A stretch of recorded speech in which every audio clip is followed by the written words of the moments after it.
မလေးရှားစာတင်ကျောင်းတွေမှာဘေးကင်းရေးဆိုင်ရာစိုးရိမ်မှုတွေကိုဖြေရှင်းဖို့စီမံချက်ရဲ့တစ်စိတ်တစ်ပိုင်းအနေနဲ့အသက်16နှစ်အောက်ကျောင်းသားတွေကိုစမတ်ဖုန်းအသုံးပြုတာပိတ်ပင်ဖို့စဉ်းစားနေရလို့မလေးရှားဝန်ကြီးချုပ်အန်ဝါအီဘရာဟင်ကပြောပါတယ်။ ဆိုရှယ်မီဒီယာနဲ့အွန်လိုင်းဂိမ်းတွေရဲ့လွှမ်းမိုးမှုဟာတခါတရံမှာရာဇဝမှုဆိုင်ရာအပြုအမူကိုဥတီစေတာကိုတွေ့ရှိရပြီး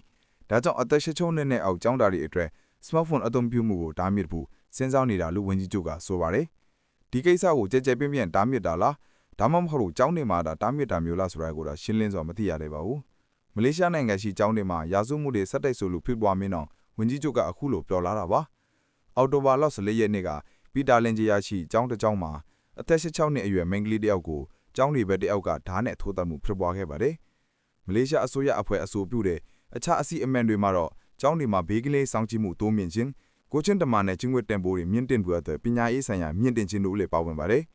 အစိုးရအဖွဲ့စည်းဝေးမှာပညာရေးပြဿနာမိဘနဲ့ပြည်သူများအတွက်စိုးရိမ်စရာထက်လာတဲ့ပြဿနာတွေကိုဆွေးနွေးခဲ့တယ်လို့ဝန်ကြီးချုပ်အန်ဝါအီဘရာဟင်ကပြောပါတယ်။ကိစ္စရပ်တွေမှာအလင်းစလီလုပ်နိုင်မှာမဟုတ်ပဲ